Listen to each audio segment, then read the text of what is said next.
आज इस वीडियो में बात करेंगे वज्रेक्स फाउंडर एंड सीईओ निश्चल शेट्टी से। वज्रेक्स हैक के 15 महीनों के बाद वज्रेक्स जो है वो दोबारा से स्टार्ट हो गया है। 2000 करोड़ रुपए के क्रिप्टो एक्सचेंज से चोरी हो गए थे, हैक हो गए थे। वज्रेक्स यूजर्स पिछले 15 महीनों से परेशान है यार अपने फंड्स को लेके।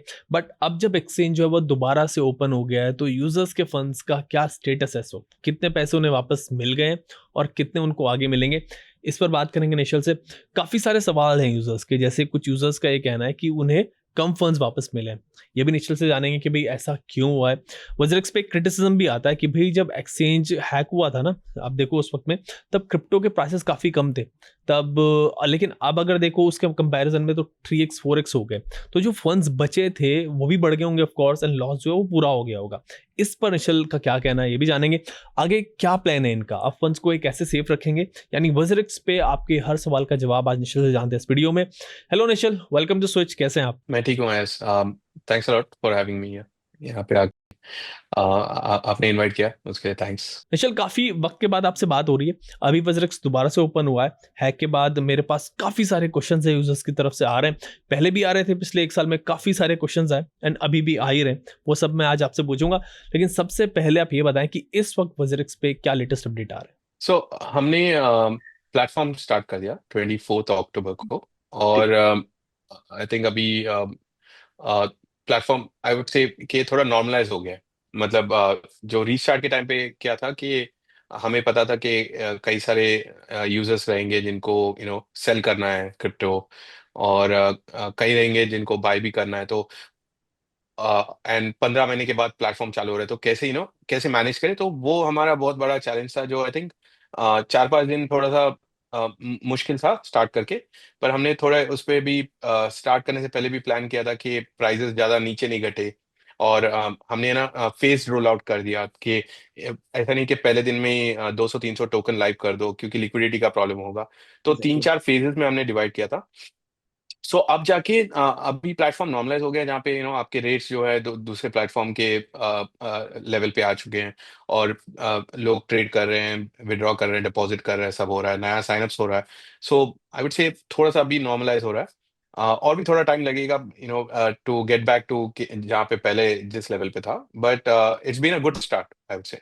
फाइन निश्चल, रिफंड से रिलेटेड एक क्वेश्चन है यूजर्स का जो आता है, वो ये कि जब हैक हुए थे ना फंड्स, तब क्रिप्टो मार्केट काफी डाउन थी, बट अब ऑल टाइम हाई पे है। बीटीसी भी 3x 4x हो गया है एंड दूसरे टोकन्स भी 2x 3x हो गए हैं काफी। सो जो फंड्स आपके पास बचे थे हैक के बाद वो ऑलरेडी डबल हो गए होंगे, मतलब लॉस जो है वो रिकवर हो गया होगा, बट अभी भी यूजर्स को उनका पूरा फंड वापस नहीं मिला है। इस पे क्या कहेंगे? देखो अंडर द स्कीम स्कीम में क्या हुआ, हम लोग वही डिस्ट्रीब्यूट कर सकते हैं जो एसेट्स है, राइट। अभी जो नहीं है, लाइक आई सेड, नेक्स्ट 3 साल में हम लोग को कमा के डिस्ट्रीब्यूट करना। बट रियलिटी क्या है कि certain amount of funds stolen हो गए हैं, चोरी हुए हैं। जो बचा है उसको कैसे सही से डिस्ट्रीब्यूट करें। अब वो डिस्ट्रीब्यूशन के टाइम पे आप राइट हो कि प्राइसेस ऊपर चले गए। तो हमने क्या किया, जो पैसे ऊपर भी चले गए, right, वो भी बेनिफिट यूजर्स के लिए ही रखा था। ऐसा नहीं है कि किसी और ने बेनिफिट किया उसमें। अब उस प्राइसेस अप जाने की वजह से क्या हुआ, अब हम लोग जो टोटल फंड रिटर्न कर पाए वो था 85% ऑफ द वैल्यू। ठीक है, 85% ऑफ द वैल्यू बिकॉज ऊपर गए प्राइजेस। और वो 85% स्कीम के हिसाब से डिस्ट्रीब्यूट करना था और हमने कर दिया बाय द वे। और जिसको भी वो 85%, जिसको भी अगर उनको विड्रॉ करना है आईएनआर में, या अगर उनके पास क्रिप्टो विड्रॉल एनेबल्ड है तो क्रिप्टो में विड्रॉ कर सकते हैं। उसमें कोई भी स्टॉपेज नहीं है, आप कर सकते हो। द रिमेनिंग जो 15% है वो, लाइक ऐसे, नेक्स्ट 3 इयर्स में हम लोग कमाएंगे। और उसमें अगेन अपर लिमिट नहीं है कि 15% में रोकेंगे। अगर 3 साल में अगर और जनरेट कर सकते हैं तो और हम लोग डिस्ट्रीब्यूट करेंगे। बट वो नेक्स्ट 3 इयर्स का काम है। अब तक जो डिस्ट्रीब्यूट हुआ ना, वो अंडर द स्कीम ऑल्सो हम लोग को डिस्ट्रीब्यूट करना इंपॉर्टेंट है। नहीं तो स्कीम स्कीम में इशू हो जाएगा। हमने प्रॉमिस किया हुआ है अंडर द स्कीम, तो वो तो करती है, तो अभी सब लोग डिस्ट्रीब्यूट कर। आई थिंक कुछ लोगों को question is about that remaining जो है। बट वो हमने क्लियरली स्पेसिफाई किया है, जैसे कंपनी फंड्स जनरेट करेगी company will distribute again under the scheme, distribute करना पड़ेगा। So it is all part of the scheme, scheme में है और उसके हिसाब से ही हम लोग फॉलो कर रहे हैं सब कुछ। निश्चल, आप 85% की बात कर रहे हो कि 85% फंड मिला है यूजर्स को, बट बहुत सारे यूजर्स हैं उनको काफी कम टोकन्स मिला है, 20-30% ही फंड शायद मिला है उस पे। सबको 85% मिला है आयास जी। ये ये जो 20% 30%, आई थिंक कुछ लोगों में ना कंफ्यूजन है, बिकॉज ओके। ये जो स्कीम है, हम लोग स्कीम के टाइम पे भी सबको हम लोग ने समझाया था 85% बाय वैल्यू मिला है आपको जिस दिन हमने ये डिस्ट्रीब्यूशन को फाइनलाइज किया था, जो था जैन 17। और ये हमने क्यों किया था, इसमें भी हमको फीडबैक मिला था, मैक्सिमम यूजर्स ने बोला था कि आप जितने, भले ही स्कीम आपका थोड़ा टाइम लगेगा क्योंकि वोटिंग चलेगा, ये चलेगा, हमारा पोर्टफोलियो आप फ्रीज करो। तो हमने जैन 17 2025 को पोर्टफोलियो फ्रीज किया था, जब सबको 85% मिला था, ठीक है, सबको। अब वो जैन से रीस्टार्ट कब हुआ, अक्टूबर में, राइट। उसके बीच में जो भी आपके पोर्टफोलियो में फ्लक्चुएशंस है, जो अप भी जा सकते हैं डाउन भी, वो आपका मार्केट का मूवमेंट पे डिपेंड करेगा और वो आपके पोर्टफोलियो पे रिफ्लेक्ट करेगा और वो आपका है। ये अगेन उस टाइम पे मार्केट्स ऊपर जाते हैं और सब यूजर्स को ऐसे ही चाहिए था, तो वैसे ही किया था। बट क्या हुआ, अभी जब रीस्टार्ट कर रहे थे, कुछ मार्केट्स डाउन भी है, कुछ टोकन्स ऊपर भी गए, पर that is something that was already discussed and explained, और उसके हिसाब से किया था। तो देयर विल बी, अब उसमें क्या हो रहा है, अगर किसी का 85 के ऊपर जाएगा, which is something that no one is going to come and talk about. अब किसी का नीचे ही आएगा तो they will come and tell that it is बिल्कुल। Gone down. बट उस टाइम पे सबका कॉन्सेंसस था कि आप फ्रीज करो पोर्टफोलियो को, हमारे जो टोकन्स है ना उसको सेम रखो उस टाइम पे, जो भी डिस्ट्रीब्यूशन हो रहा है, फिर चाहे उसका वैल्यू जो है ऊपर नीचे जाए, that is okay, that was the general conscience. तो टोकन्स जो जैन में आपको, लेट्स टेक फॉर एग्जांपल, आपको 1 बिटकॉइन अगर उस टाइम पे एलोकेशन में मिला था, जब हमने रीस्टार्ट किया वो 1 बिटकॉइन ही रहेगा। ओके। बट बिटकॉइन का प्राइस जैन 17 2025 और अभी अक्टूबर 24 जब हमने रिलीज किया, obviously it will be different.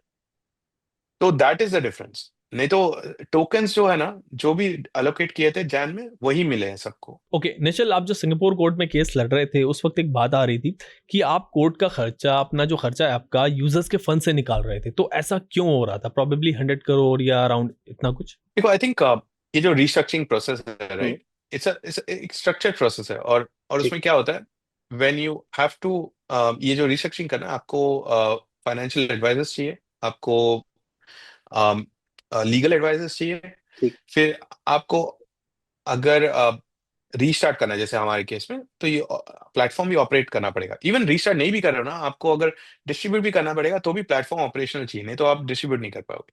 और ये सब में अटैक के बाद प्लेटफॉर्म को पॉज करना पड़ा।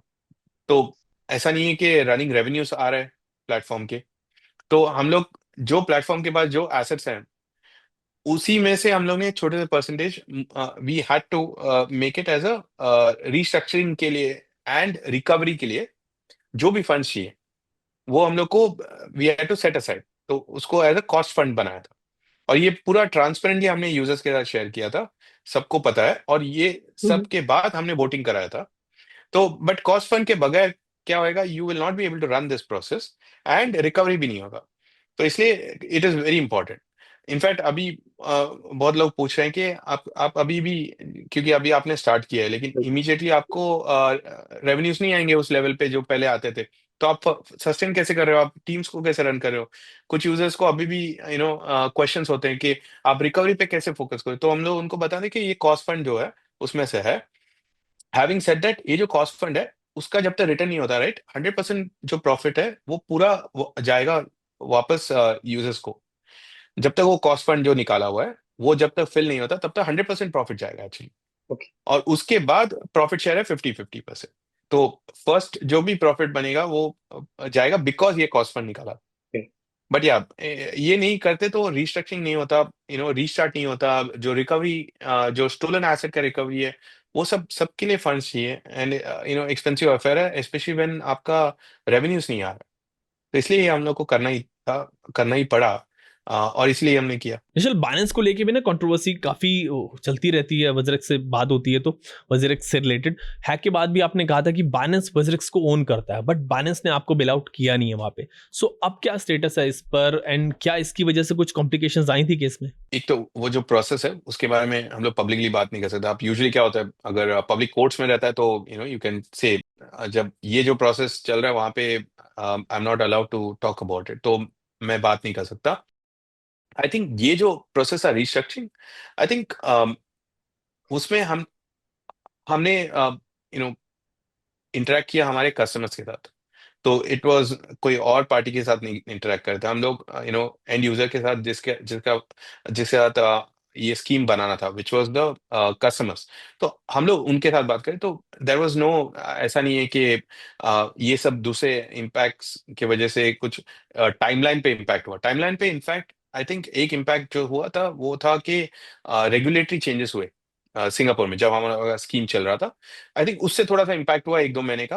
बट अदरवाइज ये जो रिस्ट्रक्चरिंग, ये स्केल पे जो रिस्ट्रक्चरिंग किया है, राइट, हम लोग still I think one of the fastest restructuring है by the way, not just Singapore में बट ग्लोबली इस स्केल पे। छोटे कंपनीज शायद मे बी 12-13 महीने में करते हैं, हम लोगों ने 15 मंथ्स टोटल हुआ। बट स्केल जो है ना उसके हिसाब से बहुत I would say it's a very good speed. So वैसे डिलेज आई डोंट थिंक कोई अदर एक्सटर्नल फैक्टर से उतना हुआ जितना, the only external factor I would say कि जो रेगुलेटरी चेंज हुआ एक बीच में। Others I think pace was really good for this. Nischal, hack के बाद आप सिंगापुर कोर्ट गए, तो अभी आप ये बताओ कि इंडिया में विजरेक्स का लीगल स्टेटस क्या है? क्या कोई लिटिगेशन केसेस अभी भी चल रहे हैं आप एक्सचेंज पे? क्या कोई इंक्वायरी आप फेस कर रहे हैं इंडिया में? आई थिंक लिटिगेशन कुछ रहेंगे जो ये साइबर अटैक रिलेटेड, क्या हुआ था जब सिंगापुर में चल रहे थे तो कुछ यूजर्स ने आई थिंक यहाँ पे भी कुछ लिटिगेशंस आए थे। आप ज्यादा नहीं है बिकॉज आप अगर स्केल देखोगे हमारे पास 30-40 लाख यूजर्स हैं। आई थिंक जो कुछ केसेस आए थे मे बी हैंडफुल है। आई डोंट थिंक डबल डिजिट में भी नहीं है। आई थिंक सिंगल डिजिट्स में है, अ, जो एक्सपेक्टेड है ऐसे सिचुएशंस में। बट अदरवाइज ऐसा कुछ और तो दैट्स नथिंग जो ऐसा लास्ट 15 मंथ्स में ऐसा कुछ दूसरा तो कुछ नहीं है। जस्ट वही है जो अटैक की वजह से कुछ यूजर्स इंडियन कोर्ट्स में भी चले गए थे। बट मेजोरिटी सब सिंगापुर स्कीम में इन्वॉल्व थे और वहीं पे स्कीम का वोटिंग सब हुआ था। तो मेजोरिटी यूजर्स तो ये स्कीम रिलेटेड डायरेक्शन से खुश थे। बट या सम पीपल डेफिनेटली हुआ होगा। निश्चल, आपने कहा था शुरू में, आई मिस दैट पार्ट, कि अभी 3 साल में यूजर्स को आप और फंड वापस करोगे, एक्सचेंज को प्रॉफिटेबल बनाओगे, एंड उससे भी यूजर्स को जो फंड है वो रिटर्न करोगे। उसमें दो चीजें एंड बोथ आर, देखो आउटकम है बेस्ड ऑन एक तो कैसे प्लेटफॉर्म ऑपरेट कर सकता है और कैसे परफॉर्म करेगा। सेकंड है कि जो ट्रेसिंग सब चल रहा है, बट दोनों में काम चल रहा है। ट्रेसिंग पॉइंट ऑफ व्यू से जैसे हमने एक थर्ड पार्टी को लिया है जो फंड्स, जो स्टोलन फंड्स है वो कहाँ पे मूव हो रहा है, कौन से वॉलेट से मूव हो रहा है, वो सब ट्रेस कर रहे हैं। अगर कहीं भी अपॉर्चुनिटी मिला कि उसको फ्रीज करो तो उसको फ्रीज करवाएंगे। कुछ फ्रीज हुए थे जैसे मैंने बोला 20-25 करोड़ के फंड्स बहुत पहले फ्रीज हुए थे। उसके बाद के फंड्स में थोड़ा टाइम लगेगा। बट हमारे पास एक आई वुड से ये जो रिकवरी के लिए ना हमने उस पे भी एक बजटिंग किया हुआ है और उस पे प्लानिंग चल रहा है। और जो भी जैसे भी रिकवरी का ऑप्शंस मिलेंगे तो वहां पे करेंगे। बट अगेन इसका, और हमने इसका प्रोजेक्शन दिया हुआ है स्कीम में, हमने एक प्रोजेक्शन दिया था कि कितने रिकवर होने के possibility. Similarly as a platform हम अब ऑपरेट करके अ, कितना हम लोग आई वुड से प्रॉफिट्स कमा सकते हैं और जो वापस डिस्ट्रीब्यूट कर सकते हैं, उस पे भी हमने एक प्रोजेक्शन दिया था। तो रिकवरी के चांसेस डेफिनेटली है। ये प्रोजेक्शंस है, इस पे अगर एक्चुअल में जब हम लोग काम करेंगे और जो आउटकम है उस पे हम लोग को मालूम पड़ेगा। लेकिन हम लोग का ऑब्जेक्टिव है कि 2-3 साल के बाद जब व्हेन वी लुक बैक, हम लोग चाहते हैं कि हम लोग बोल पाए कि 85% तो इनिशियली रिटर्न किया था, लेकिन बाकी के एटलीस्ट 15% या मे बी 20%, 30% भी हमने रिटर्न किया हुआ है। तो वो हम लोग का ऑब्जेक्टिव है। अगेन ये ऑब्जेक्टिव हम लोग कर पाएंगे अगर यूजर्स भी साथ दे। और ये हो रहा है अभी, इसीलिए यूजर्स इसीलिए वापस आ रहे हैं, इसीलिए ट्रेड कर रहे हैं, क्योंकि उनको भी पता है अगर ये प्लेटफॉर्म सही चीज कर रहा है और ग्रो होगा तो जो प्रॉफिट्स है वो डिस्ट्रीब्यूट होंगे, वापस कस्टमर्स को जाएंगे। तो that is one of the reason why we been able to also कि रीस्टार्ट कर पाए अच्छे से। और लोग यूज कर रहे हैं, ट्रेड कर रहे हैं।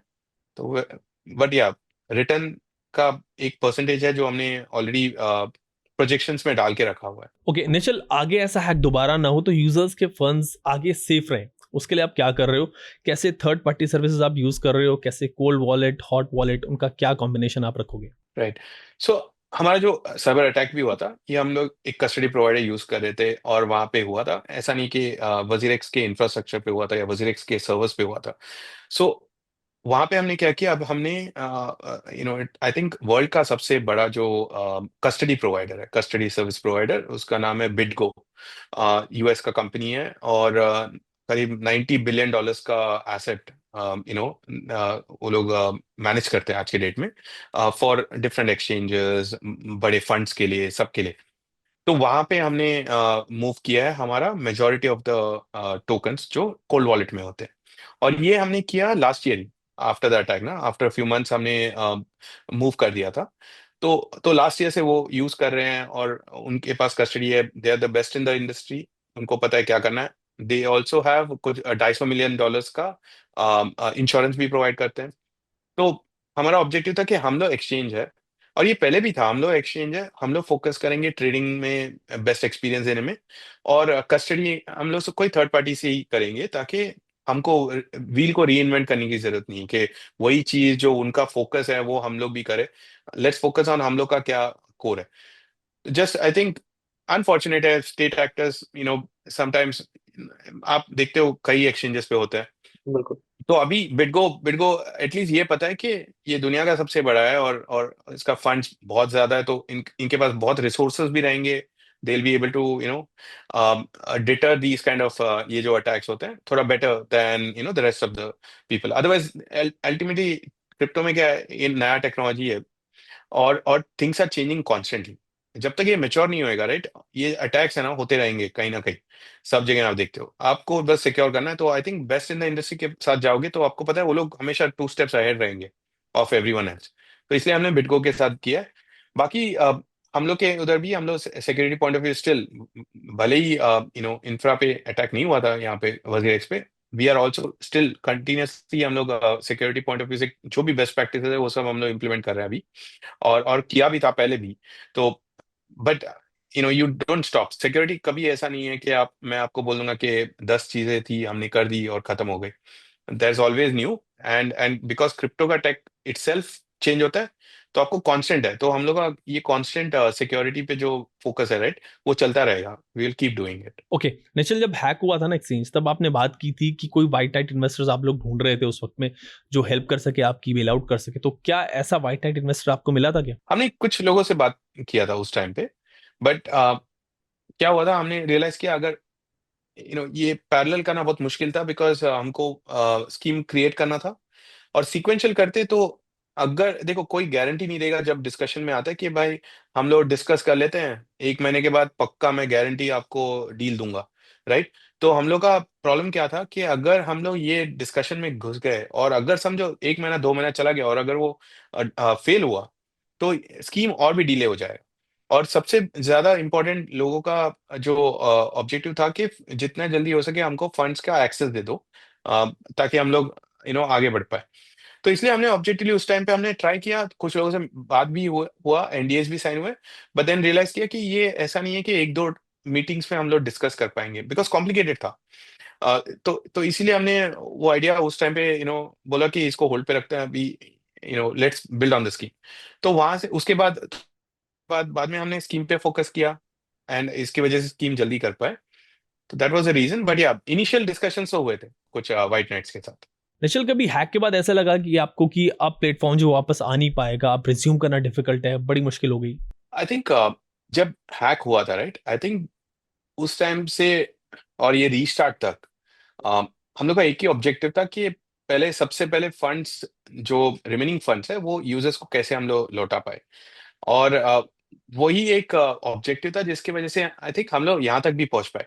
आई थिंक प्लेटफॉर्म के बारे में या हमारे बारे में सोचने का आई थिंक टाइम भी नहीं मिला, और आई डोंट थिंक वो सही होता, बिकॉज हम लोग को यही था कि यूजर्स के लिए क्या करें, क्योंकि ये हो चुका है, अब आप अंडू नहीं कर सकते हो, लेकिन आप आगे कैसे सही से करोगे। और आप जो भी प्लेटफॉर्म्स है, बड़े प्लेटफॉर्म्स, क्रिप्टो एक्सचेंजेस, जहाँ पे इस लेवल का अगर अटैक हुआ है, तो उनका सबका एक ही बात था कि शट डाउन करो, और जो है वो डिस्ट्रीब्यूट करो। लेकिन उसमें क्या होता है, शट डाउन का प्रोसेस और जो डिस्ट्रीब्यूशन का प्रोसेस है, एक तो टाइम ज्यादा लगता है, कई साल लगते हैं, और दूसरा है कि एक्सपेंसिव भी हो जाता है, बिकॉज जितना टाइम लगेगा उतना एक्सपेंसिव होगा। तो हम लोग को ये शॉर्ट टाइम में करना था, और जितना फास्ट कर सके, हमको पता था कि एक्सपेंसेस भी कम हो जाएंगे और रिटर्न भी बढ़ेंगे।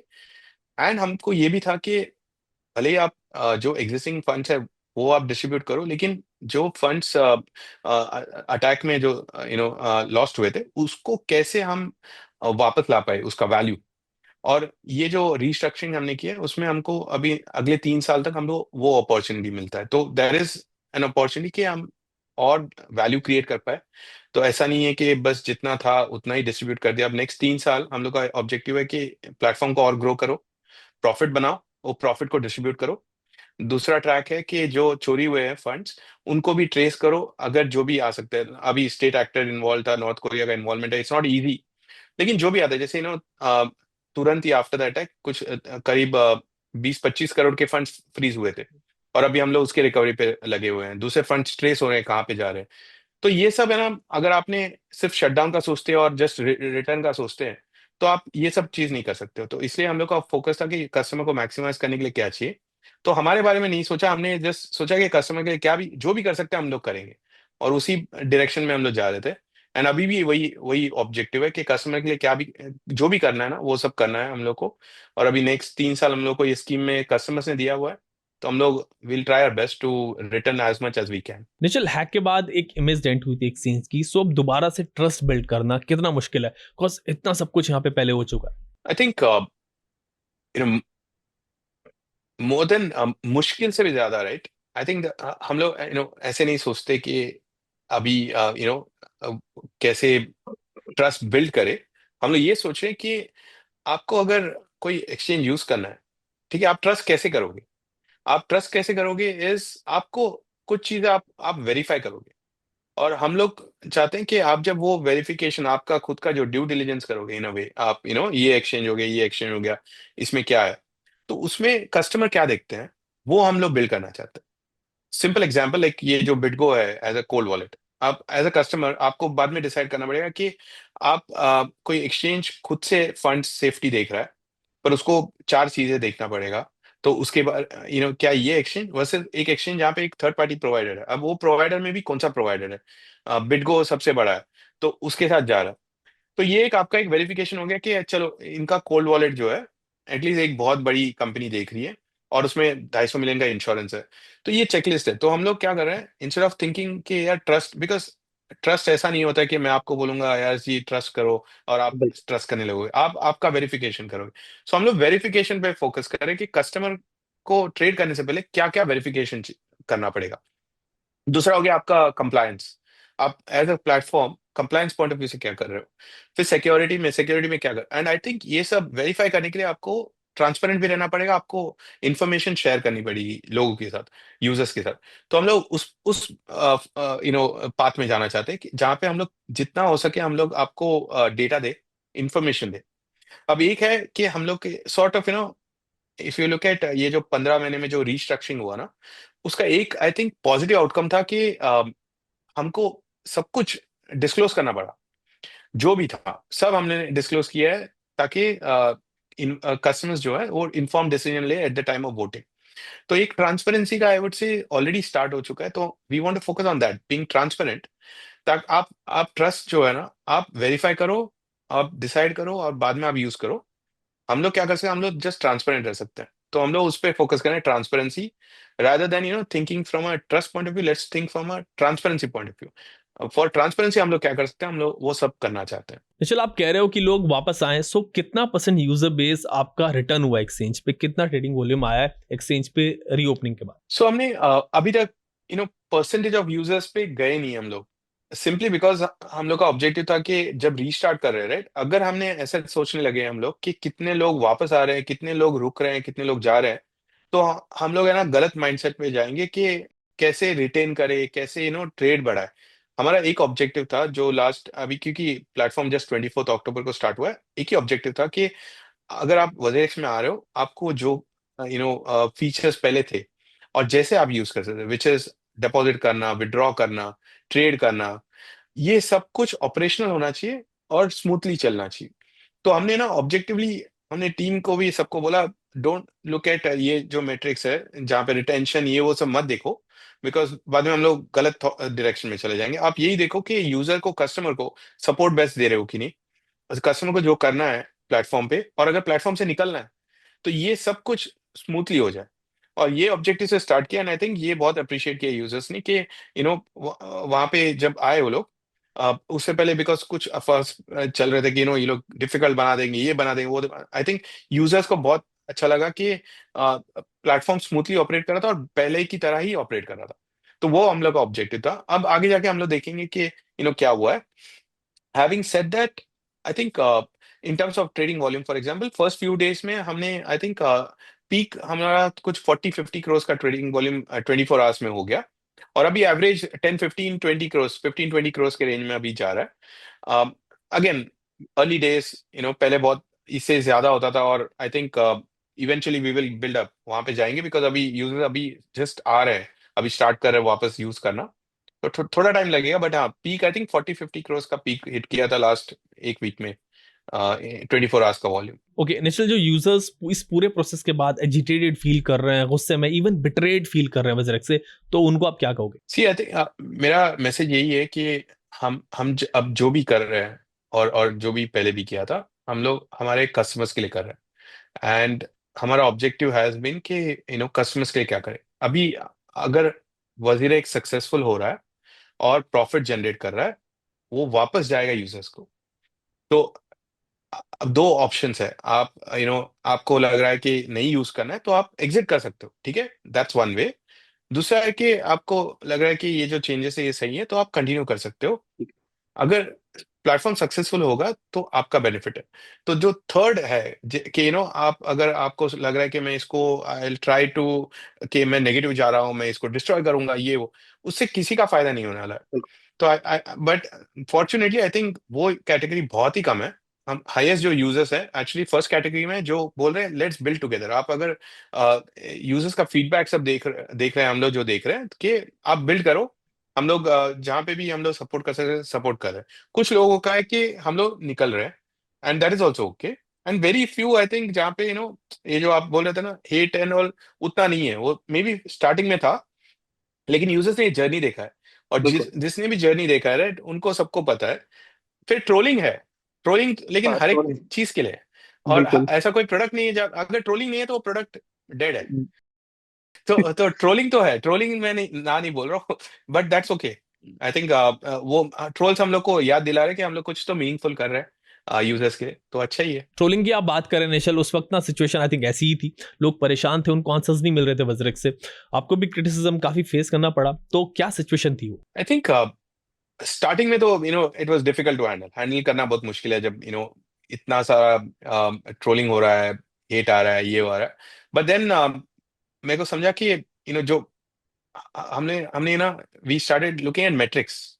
बिकॉज क्या होता है, आप एक इंटरनेट का आप अगर देखोगे, राइट, अच्छा, जो आपको कुछ भी अच्छा लगेगा, आप जाके बोलते नहीं हो। लेकिन जब भी कुछ बुरा लगेगा इमीडिएटली बोल दो, and that is human nature. तो हमने मैट्रिक्स पे फोकस किया। मैट्रिक्स इन द सेंस, हमको जो हम पोल्स रन कर रहे थे जब ये रिस्ट्रक्चरिंग प्रोसेस हो रहा था, राइट, तो हम यूजर्स को ही पूछ रहे थे कि ये करे कि नहीं करे। और वहां पे जब हम लोग मैट्रिक्स देख रहे थे, फेवर में, मेजोरिटी फेवर में वोट कर रहे थे हमारे इंटरनल वोटिंग में। फिर जो सपोर्ट आ रहा था, सपोर्ट जब हम लोग, बिकॉज हम लोग का सपोर्ट थ्रू आउट ओपन था, सपोर्ट चैनल, और हमको हजारों सपोर्ट में ईमेल्स आते थे डेली के। और वहां पे भी लोग क्वेश्चन पूछते थे, डिसअपॉइंटमेंट था, एंगर था, जो भी था। पर जब हम लोग आंसर करते उसके बाद लोग बोलते थे यस, हमको समझ में आ रहा है, आप कब स्टार्ट करने का सोच रहे हो, आप स्कीम कब वोटिंग करोगे, हम वोट करेंगे। तो ये सब जब देखा और मैट्रिक्स वाइज देखा ना, हमको समझा कि 3 से 5% लोग हैं जो I would say very negative है, एंड 90% प्लस उस टाइम पे इवन बिफोर वोटिंग उनका पॉजिटिव और सपोर्टिव था। तो या that that motivated our team. हम लोगों को सबको था कि बिकॉज आप अगर सिर्फ सोशल मीडिया देखोगे, राइट, नॉट जस्ट अबाउट बिल्कुल। वजीर एक्स इंसिडेंट, आप कुछ भी करो लाइफ में, आप जाके सोशल मीडिया देखोगे, राइट, आपको लगेगा आप गलती कर रहे हो, आप आज बिल्कुल। छोड़ दोगे आप अपना काम। तो but ऐसा नहीं चलता, राइट। सो हम लोग को मेट्रिक्स पे फोकस करना था, और हमने किया। और उसी वजह से जब हमने स्कीम भी लॉन्च किया, तो 95% पॉजिटिव वोट है। So I think it was all about कि आप क्या देख रहे हो। और हमने पहले मैंने भी सोशल देख के मेरे को भी बहुत डिसअपॉइंटमेंट हुआ। एनीवेज डिसअपॉइंटमेंट था कि ये अटैक हो गया और इतना सब इम्पैक्ट हो, उसके बाद आप सोशल देखोगे तो मतलब बहुत डिसअपॉइंटमेंट था। But I think perspective change करना बहुत इंपॉर्टेंट है, हमने पूरे टीम ने पर्सपेक्टिव चेंज कर लिया। और अभी इट्स अ ग्रेट लेसन हमारे लिए कि आप सिर्फ है ना सोशल कमेंट्स देख के आप मत डिसाइड करो आपका प्रोडक्ट अच्छा है कि खराब है। आप मेट्रिक्स देखो, मेजोरिटी ऑफ द यूजर्स आपको क्या दिखा रहे हैं, and that I think really helped अस। तो चल, अभी इंडिया में क्रिप्टो रेगुलेशन पे कुछ सवाल मेरे पास है आपके लिए। तो इंडिया में क्रिप्टो रेगुलेशन की बात हम लोग ना 4 साल से सुन ही रहे हैं। तब से अब तक अगर देखें ना तो ज़्यादा कुछ हुआ नहीं है, बहुत स्लो प्रोग्रेस है। तो इंडिया में क्रिप्टो रेगुलेशन कब तक एक्सपेक्टेड है पूरी तरीके से? आई थिंक आपने बात की, हम लोगों ने 2-3 साल पहले बात हम लोगों ने डिस्कस किया था वर्सेस अभी आप देखोगे तो प्रोग्रेस तो है। टैक्सेशन में ज्यादा क्लैरिटी है, टीडीएस है। अभी एज एन इंडस्ट्री हम लोग रिक्वेस्ट करें कि 1% नहीं हो, 0.01% हो, ताकि डे ट्रेडर्स को थोड़ा बेटर कैपिटल यूटिलाइजेशन मिले। इनकम टैक्स है, आपको 30% जो भी टैक्स भरना है, सेट ऑफ नहीं है। रिक्वेस्ट कर रहे हैं as an industry set of के लिए, बट नहीं है। बट क्लैरिटी है कि अगर आप क्रिप्टो से कमा रहे हो तो कितना टैक्स देना है, क्या कटेगा इन टर्म्स ऑफ टीडीएस, ये सब क्लैरिटी है, which was not there.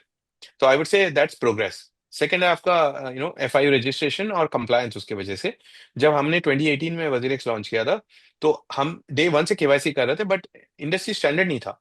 There were exchanges जहाँ पे केवाईसी के बिना भी आप ट्रेड कर सकते हो, बट हमको पता था कि रिस्की था। बट अभी एज एन इंडस्ट्री अगर आप इंडिया में सर्विस करना चाहते हो तो कंप्लायंस आपको फॉलो करना पड़ेगा, केवाईसी फॉलो करना पड़ेगा आपको, रिपोर्टिंग करना पड़ेगा सस्पिशियस ट्रांजैक्शंस का। सो अभी वो एफआईयू रजिस्ट्रेशन की वजह से पॉसिबल है, तो again progress. So I would से ये प्रोग्रेस हुआ है। अब नेक्स्ट क्या होना है? और एक है कि कुछ कंट्रीज ने रेगुलेटरी फ्रेमवर्क बनाया, बट इंडिया ऐसा एक यूनिक कंट्री है और इतना डाइवर्स है कि हम लोग कोई भी कंट्री का फ्रेमवर्क लेके कॉपी पेस्ट नहीं कर सकते। मैं कई बार देखता हूँ लोग बोलते हैं कि उस कंट्री ने किया है वैसे ही सेम हम लोग भी करें, बट ये नहीं चलने वाला है। तो आई थिंक इंडिया को ये जो स्टेप बाय स्टेप है ना, ये प्रोसेस सही है। तो आई फील नेक्स्ट स्टेप रहेगा maybe, I think chatter अभी सीबीडीसी फॉर एग्जांपल, सीबीडीसी आ गया, तो सीबीडीसी का थोड़ा क्लैरिटी आ गया। अभी maybe INR stable coin के रिलेटेड कुछ अगर आ गया, तो I think that's a great next step. तो ऐसा I think step by step क्या होगा, 2-3 years फ्रॉम नाउ, जब हम लोग when we look back, maybe we would have created different, ये जो लेगो ब्लॉक्स होते हैं वैसे डिफरेंट डिफरेंट ब्लॉक्स क्रिएट किया रहेगा, जिससे बाद में एक रेगुलेटरी फ्रेमवर्क होगा। बट आई थिंक अनदर 2-3 साल लगेगा, बिकॉज और भी कई पीसेस है जो क्रिएट करने हैं। एंड आई थिंक वो क्लैरिटी आने के बाद आई थिंक रेगुलेशन बहुत सही, परफेक्ट रेगुलेशन इंडिया के लिए जो सही रेगुलेशन वो आ सकता है। तो 2-3 साल आई थिंक और लगेंगे। फाइनेंशियल, अब क्रिप्टो मार्केट आप कहाँ देख रहे हो आगे? इस वक्त बुल रन चल रहा है, तो क्या ये बुल ट्रैप है, या फिर ये साइकिल जो है अभी और लंबा चलेगी, या फिर वापस से हम लोग नीचे जाएंगे? आप हिस्टोरिकली देखोगे राइट, हमेशा क्रिप्टो मार्केट का एक एक पीरियड आता है बुल, और फिर 1 साल रहता है, 1 से 1.5 साल, और फिर 2-3 साल दो तीन। का साइकिल है बेयर मार्केट, और ये होता है। और यही प्रेडिक्शन था सबका कि यही होगा ये टाइम। बट ये टाइम क्या हुआ, यूएस में Donald Trump as a president, उन्होंने आई थिंक सब कुछ चेंज कर दिया है। बिल्कुल।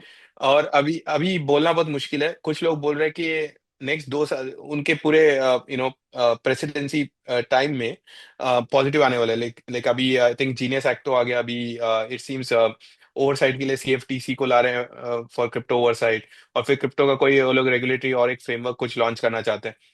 तो इट ऑल डिपेंड्स कि ये कैसे चलेगा यूएस का पॉलिसी, बिकॉज आई थिंक पूरा जो वर्ल्ड है क्रिप्टो का एटलीस्ट इकोसिस्टम है, वो यूएस के अभी यूएस पे फोकस हो गया है उनका।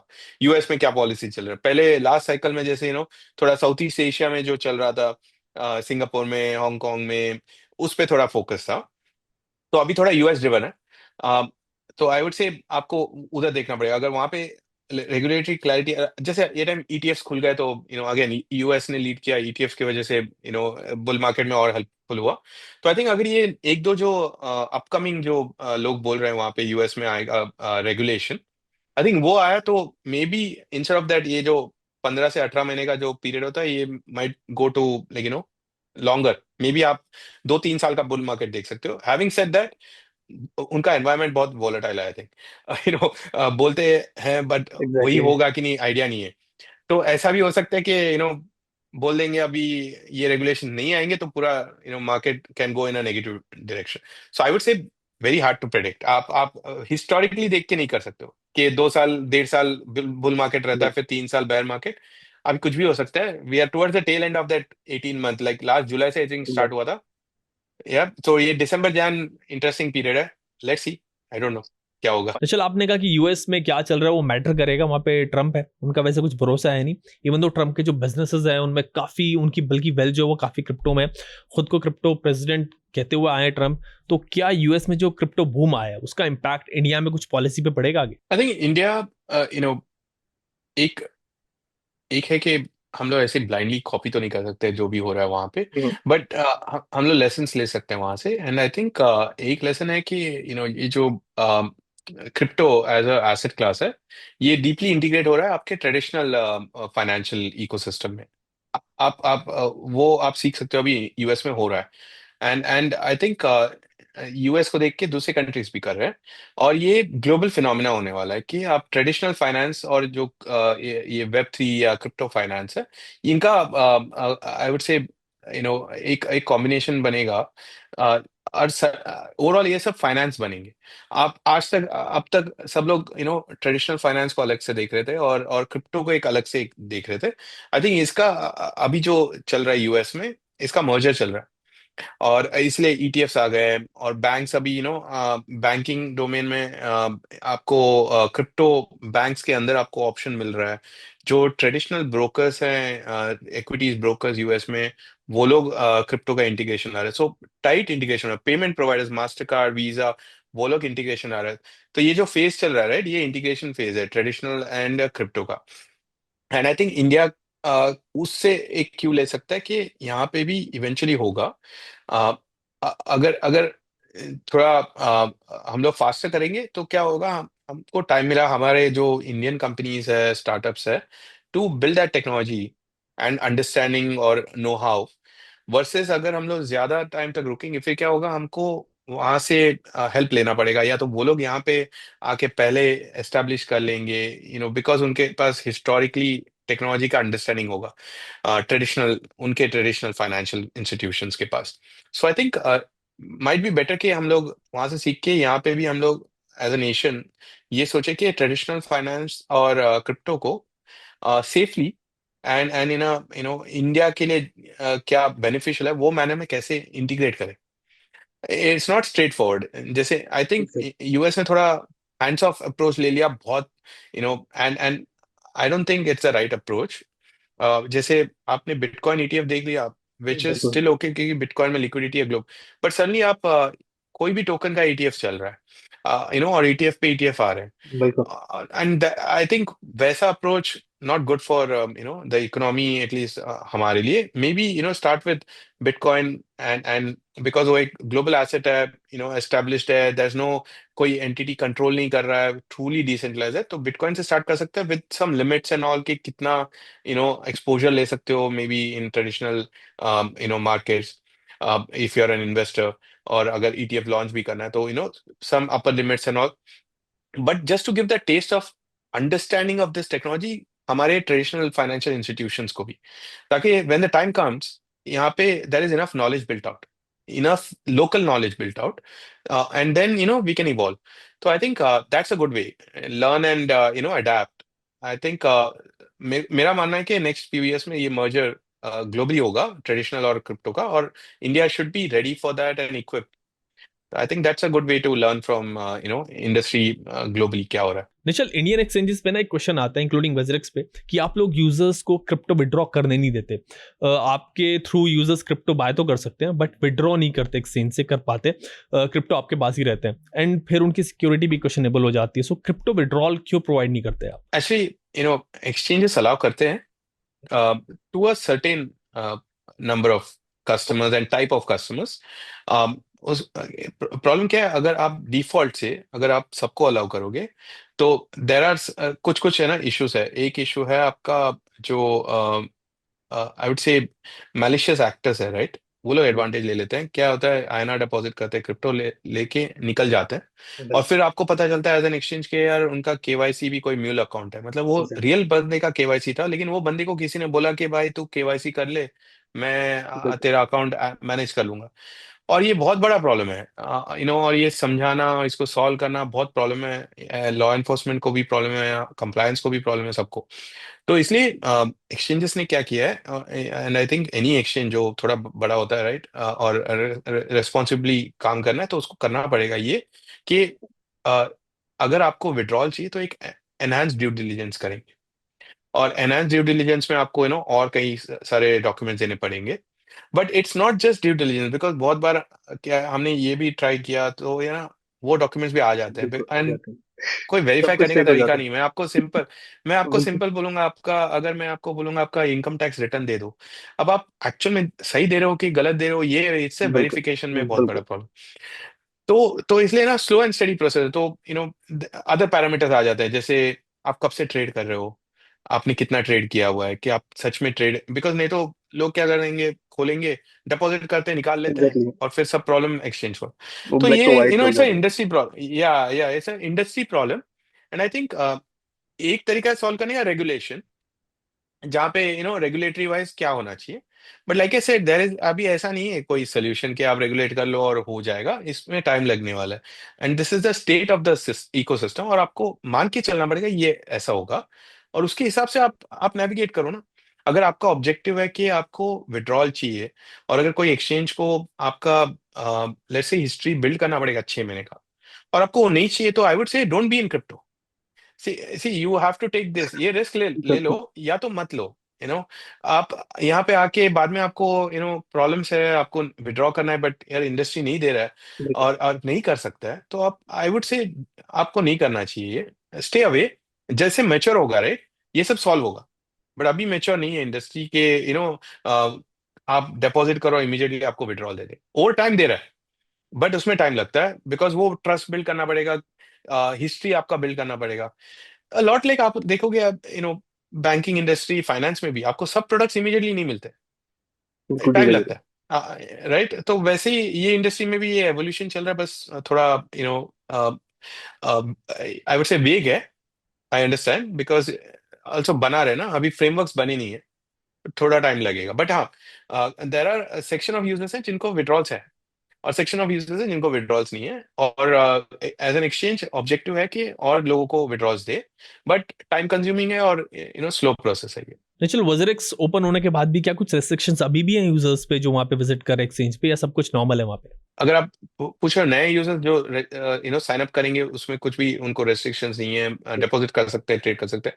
एग्जिस्टिंग यूजर्स भी जिनको 85% मिला, उनको इनको 85 मिल गया, ट्रेड कर सकते हैं। स्कीम के टाइम पे जो भी स्कीम के टाइम पे हमने जो भी बताया था, वो सेम ही है, ऐसा कुछ नया कुछ आया नहीं है। और आप नॉर्मली ट्रेड कर सकते हो, आप विड्रॉ कर सकते हो, डिपॉजिट कर सकते हो, वो सब जैसे चल रहा है वैसे चलेगा। तो स्कीम में जो भी फ्रीज हुआ था आपका, बैलेंस जो भी विड्रॉएबल है, जो भी डिपॉजिट, जो भी क्रिप्टो है, आईएनआर है, वो सब स्कीम में आपको जो भी था वो सेम है, अभी कुछ भी चेंजेस नहीं हुआ है उसमें। Financial, thanks for connecting with us. I hope users को उनके क्वेश्चंस के आंसर मिल गए होंगे। एंड अगर कोई क्वेश्चन अभी भी है तो आई वुड रिक्वेस्ट कि आप कमेंट सेक्शन में उनको लिखना। जो क्वेश्चंस मुझे मिले थे तो उस पर मैंने निशल से बात की, आप कितना अग्री करते हैं उनसे वो भी आप मुझे बताना, ताकि नेक्स्ट टाइम उस पर भी बात कर सकें निशल से। आज के लिए इस वीडियो में इतना ही रखते हैं। Take care, thanks for watching.